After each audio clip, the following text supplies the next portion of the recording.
tool I see being used is this notion that sending resumes to online portals is going to somehow be more efficient than it actually is. And I'll show you. I put some banners together to walk you through. But I don't know if you know, but in the current process online, you get a 2% response rate from online applications. 2%. So I don't know what everyone's expectations are, but mine are much higher than that, but not by sending resumes. And I want to continue to contextualize what I'm sharing with you by suggesting this isn't your fault. It's not that you're doing necessarily anything wrong, but I think that the frustration that I see on LinkedIn is it's manageable. It doesn't have to be that way, okay? But I think the notion of it not being your fault, it's a broken system. I've been involved in the hiring process now for somewhere in the area 35 years. I've been a recruiter, sales rep, and for 25 years or so, I owned a couple of businesses in the IT staffing space. So my perspective on this, my context on this, pretty broad and it's pretty deep. And that goes across different economies, 7 or 8 different presidents, massive technological innovation, and the hiring process the entire time, in my humble opinion, has been broken. And that's a whole nother topic for another time, but it's really why I wrote this presentation, because I want to try as best I can to bring my experience to these videos and give you some ideas and kind of recalibrate your expectations, among other things, so that you can effectively, take back control of your professional future. Because one of the things that happens when you're experiencing the frustration of a 2% response rate to your online applications, well, there are a number of things that happen. It's probably a little frustrating, or a lot frustrating. It might be a little embarrassing. It might create some self-doubt and start messing with your self-worth. I've talked to thousands of people in this transition, and those are valid emotions. But I also like to control what I can control and try not to worry too much about what I can't control. So if nothing else, this will give you a little bit more control back. And that's a good thing. That leads to all kinds of positive emotions like happiness and fulfillment and joy and optimism and hope. And wouldn't it be nice to inject some of that into the hiring process? I want to start off by telling you a story about my brother, who I'm very close with, and a very bright, accomplished man. But he was looking for a new job. They were he and his family were in Nashville, and they were the company he was working for was a big insurance company, and they were relocating to Connecticut, and their family didn't want to make the move, so he was kind of forced. His hand was forced. But I didn't know this until he called me one day, and he started telling me about how frustrating it was to look for work in Nashville. And he said, I've sent out 300 resumes, and I paid somebody $500 to rewrite my resume, which didn't do me much good. And then I paid somebody else $1,500 because she was supposed to be the best at making introductions in the Nashville healthcare space or something like that. And I just said to him, you remember what I do for a living, right? And I used some flavorful language. I didn't say it quite that nicely.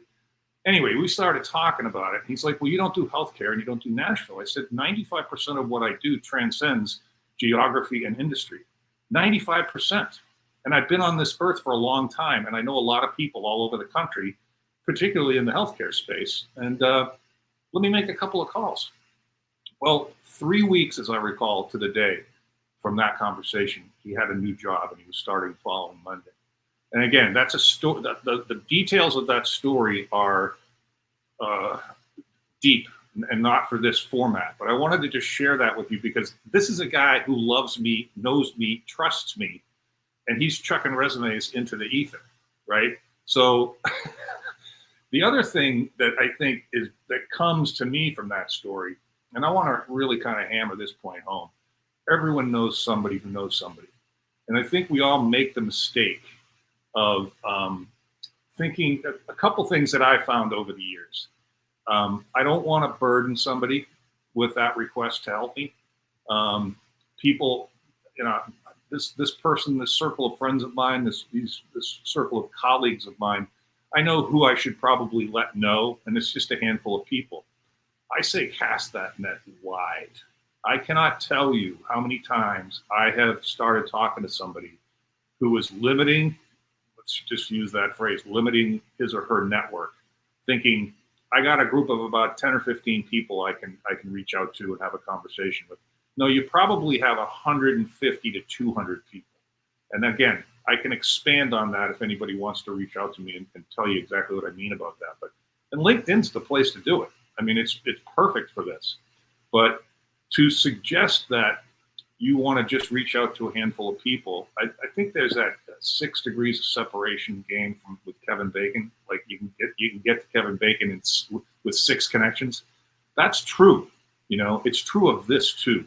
So I think the number one thing that I would tell you is, I'll go back to the previous episodes, you got to get your story straight, or it has to be clear and concise. Get ready for these conversations. You got to have very specific knowledge of what you're going to ask of people. I see far too many people on LinkedIn saying, I'm open to work.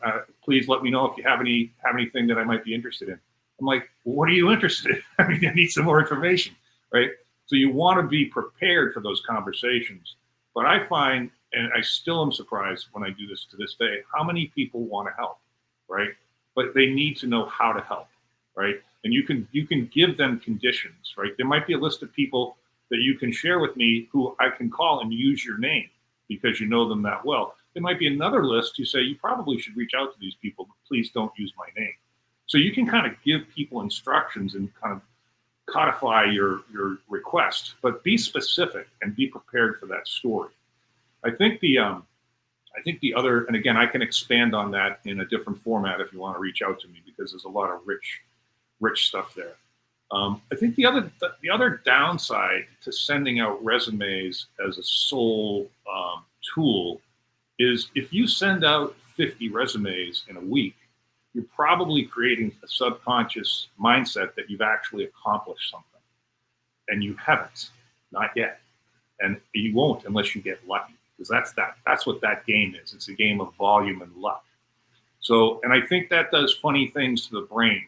If you have a sense that you've accomplished something and you haven't, we have a tendency to get a little lazy when we have that feeling. Oh, I'm done for now. You're not even close to done. And that's a real kind of subconscious thing. It's I can't think of the word I want to use for it, but it gets in your head and it drives your behavior, and not in a good way. All right. So I think that generally speaking, to kind of recap, lose this idea that your resume is actually going to get you work. It may, and I'm not suggesting you should stop sending them out, because why not? I got a couple of why nots, but they're not germane to this conversation. Don't kid yourself into thinking you've accomplished something. Convince yourself of the reality that your network is a lot bigger than you think it is. And I'll just give you a specific example. So not a real life example, but a specific example. Like, you think, I'm an IT person. Let's just use as an example, I'm an IT person of some kind. Then I'm only going to talk to IT people. Because why would I talk to someone who's not an IT person? Well, because they might have an uncle who's an IT person, or they might have a best friend who's an IT person. You know, people do that all the time, and you're really limiting.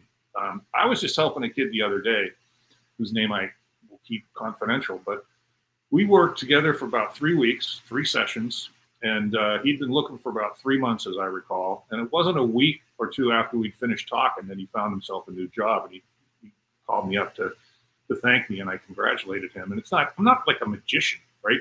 I just have done this so many times. And I remember helping my kids find work when they got out of school, and all 3 of them said to me, Dad, you know stuff that most people don't know. You got to share this with other people. So that's a big one for me. That's get out there and talk to people, and don't limit yourself. If you're not sure whether you should call someone, call them. Okay.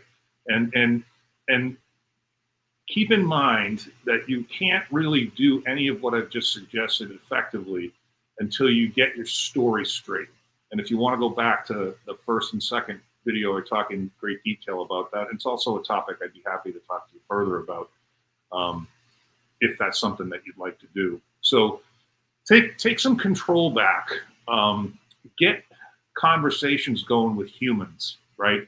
There's so many things happening in the world right now where we're just dissuaded from reaching out to other human beings. It's easier to ping them with an email or text them, or this is a human to human game. This is a relationship game. It's not a paper game, and it's not a networking by proxy game. It's a human to human game. So that's it. That's the content for now. Let me see. See if we got a couple questions here.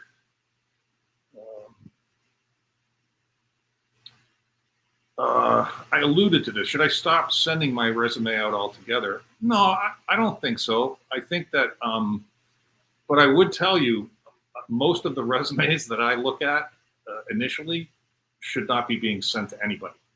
And there's also an industry of people, and I'm sure, without throwing a blanket over all of them, I'm sure there's some of them that are actually good at what they do.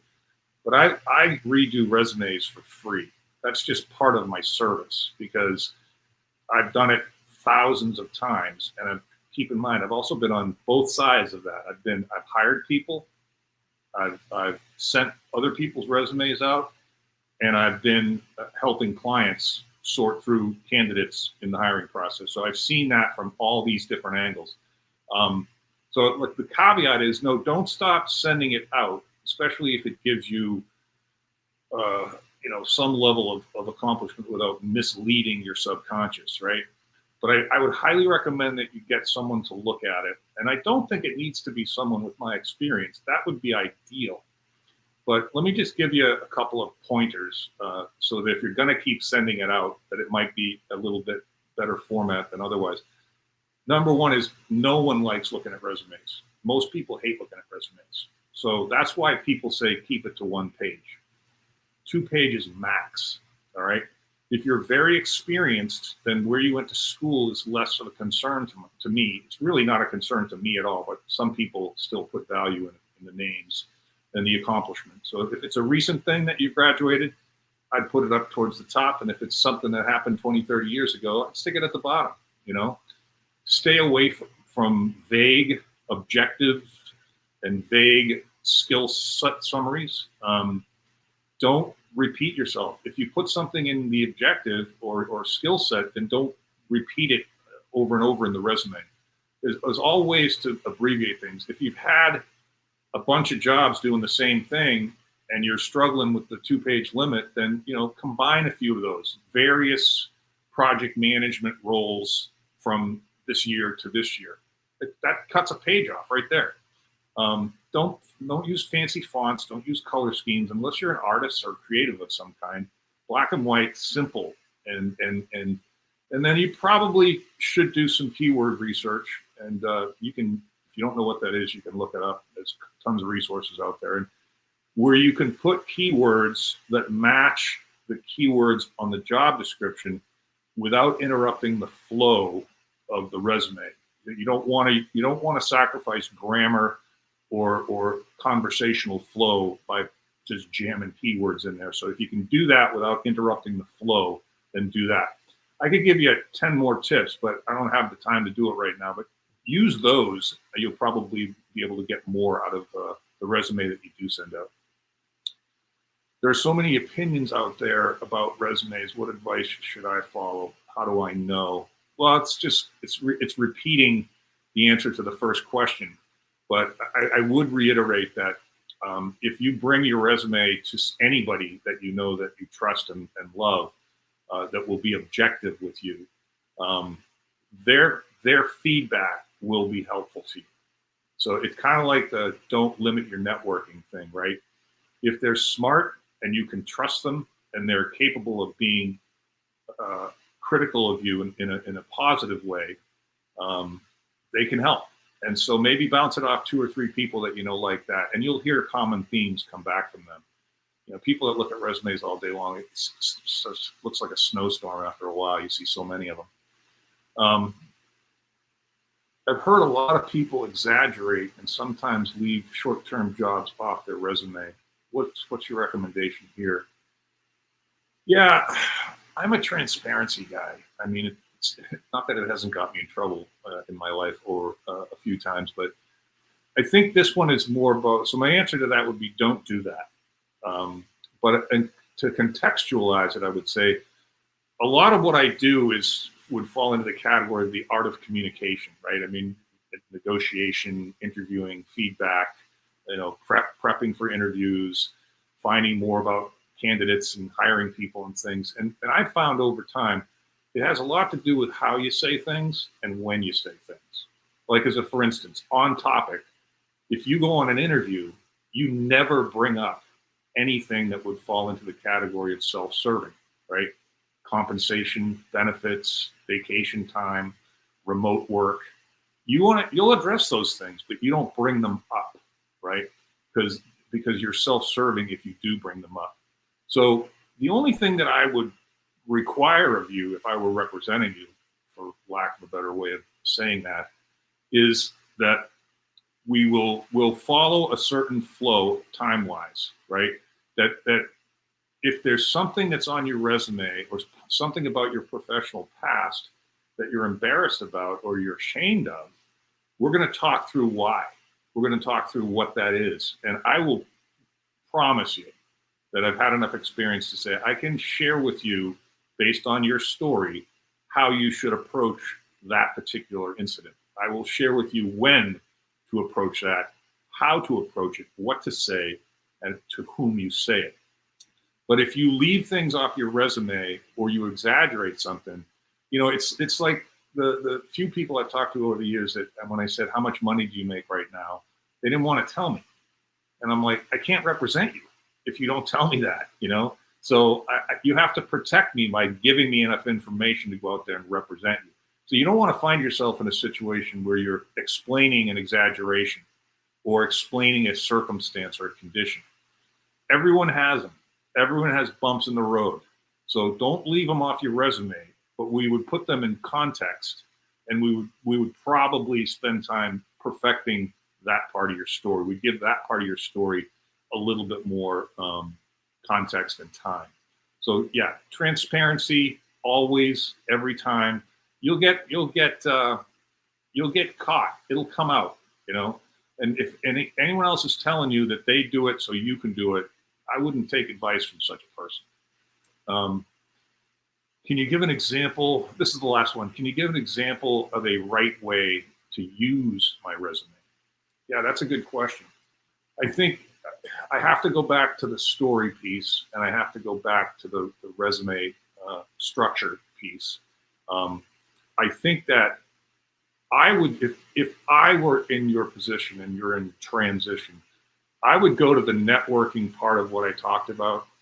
I would get the advice of someone who I trusted, ideally someone similar to me that's had experience with many, many years of resume reviewing. I would get that buttoned up, right? And then I would use it in my networking, but I wouldn't use it to ask for help. I would use it by saying, oh, I really appreciate the fact that you're willing to take the time to help me with this, and you're going to reach out to a few people. I'm going to send you my resume, and what I'd like you to do is I'd like to use this document when you follow up with those people. After you said, I have someone I want to introduce you to, or have someone that I want to have call you, then you can inject the resume in the conversation for credibility, I suppose. It also gives the person that you're asking the favor of some level of context as to, hey, how are you going to say what you're going to say? Who are you going to say it to? So the right way to use your resume, and again, you can keep chucking it out there if you want, but I think that if I were representing you, I would say you use your resume after the fact, conversation-wise, for the purposes of credibility, but not for the purposes of examination, if that makes sense. Well, look, like I said, and I've said it before, I'll say it every time, we're going to do another one of these, a couple more of these. I think we have 4 more. We're doing them Tuesdays at 3 p.m. Eastern time. This one is 20 minutes. They've all been between 20 and 30 minutes. Sometimes I have more questions than other times, but it's quick. And I think hopefully you have found it to be actionable. You can take some of the things that we've talked about here and put them to use as early as today. If that's not the case, let me know in feedback. I'm easy to find on LinkedIn.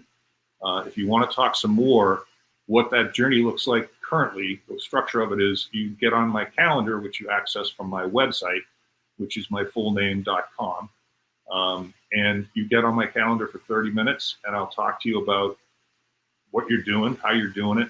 I'll examine things with you, and I'll tell you at the end if I can help you, and then I'll tell you if I can how I can help you, and then I'll give you a couple of things that you can do right away, and probably send you a free resource or two depending on your circumstances if they're good for your particular circumstances. So you'll get great benefit out of it. But at the end of the call, I'll tell you how I structure my services, and if you're interested in diving in and getting some paid consultation, it's easy to set up. So, but reach out if you have any questions. Hope you got some actionable stuff out of this. Mark Aylward, AYLWARD.com. And like I said, if you want to connect on LinkedIn, and I got a lot of good free content on LinkedIn and on my YouTube channel, which you can also find with my name. So hopefully that was helpful. Enjoy the rest of your day, and hopefully we'll see you next Tuesday. Thanks.